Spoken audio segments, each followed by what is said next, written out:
ब्रह्मा जी बोले, वहां पहुंचकर अभिमानी कामदेव वसंत को साथ लिए शिव सम्मोहन का विस्तार करने लगा। रति सहित कामदेव आम्रवान चढ़ाकर शिव के वाम भाग में जा बैठा। श्रृंगार भी अपने गणों सहित शिवजी के समीप स्थित हुआ। मनोज होते हुए भी कामदेव शिवजी के बाहर भी उनका कोई छिद्र देखने के लिए खड़ा रहा, परंतु उनमें ऐसा कोई भी दोष ना पाया जिससे वह उनमें प्रवेश करता। इसी समय पार्वती जी बहुत से फल लेकर शंकर जी की पूजा करने आए। उनके रूप सौंदर्य का वर्णन नहीं हो सकता। पार्वती जी के पहुंचते ही शंकर जी ने क्षण भर के लिए अपना ध्यान त्याग दिया और एक क्षण के लिए वहां स्थित हो गए। इस छिद्र को पाकर कामदेव ने उन पर अपने बाण चला उन्हें प्रसन्न करना आरंभ किया। उनकी सुगंधि भी शंकर जी को लगी। उस समय पार्वती जी उनकी पूजा कर रही थी और जब पूजन कर उन्होंने उनका दर्शन किया तो शंकर जी ने भी उनकी ओर देखा। तब स्त्री स्वभाव से अथवा लज्जा से उन्होंने अपने अंगों को संकुचित कर लिया।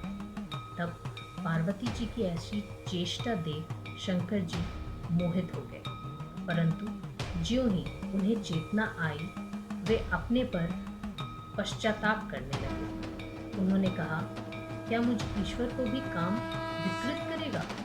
यदि मुझ ईश्वर ने ही किसी के अंग का स्पर्श कर लिया तो अन्य असमर्थ पुरुष क्या नहीं करेंगे? ऐसा कह वह वैराग्य को प्राप्त हो पार्वती जी के पर्यंक आसादन से विरक्त हो गए। सर्वात्मा कहीं पतित नहीं हो सकते। नारद जी बोले, हे विदे, इसके पश्चात क्या हुआ?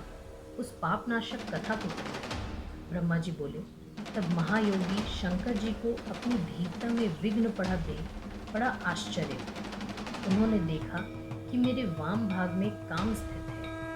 इससे परमात्मा गिरीश को बड़ा क्रोध आया। उसी समय महादेव जी के तीसरे नेत्र से क्रोधाग्नि फूटी और आकाश में उड़कर पृथ्वी पर गिर पड़ी, जिससे चारों ओर ज्वाला फैल गई और उसने काम को भस्म कर दिया। काम के मर जाने पर देवता रोने लगे। रति मूर्छित हो पृथ्वी पर गिर पड़ी। जब वह सचेत हुई तब कहने लगी, हाँ, क्या करूं, कहाँ जाऊं? देवताओं ने यह क्या कर दिया? मेरे उद्धत स्वामी को यहाँ भेजकर नष्ट करा दिया। देवताओं ने रति को बहुत समझाया और कहा, इसकी थोड़ी सी भस्म अपने पास रख लो, तेरा पति तुझे फिर मिल जाएगा।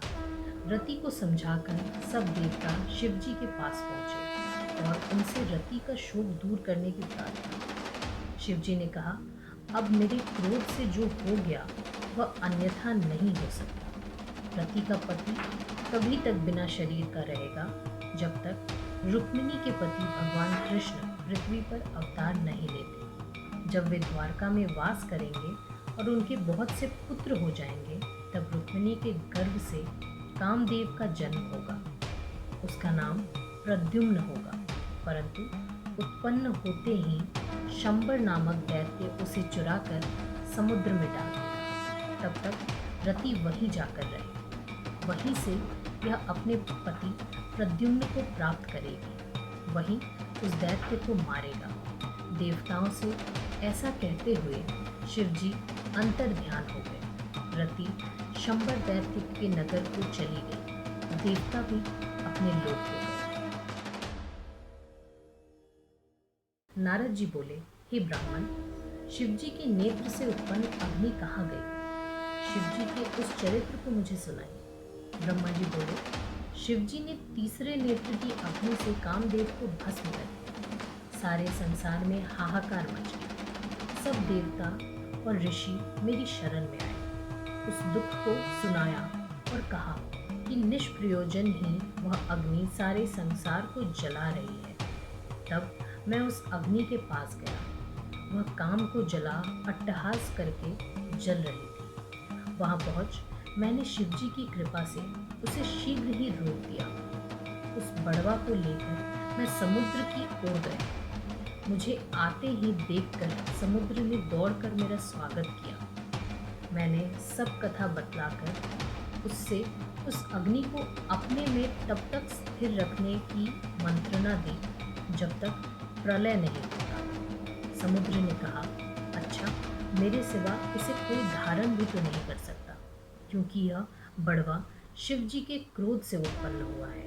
हे मुने, तब मैं अपने लोक को चला गया। समुद्र भी अपने में समाहित हो गया। संसार में शांति स्थापित हो गई।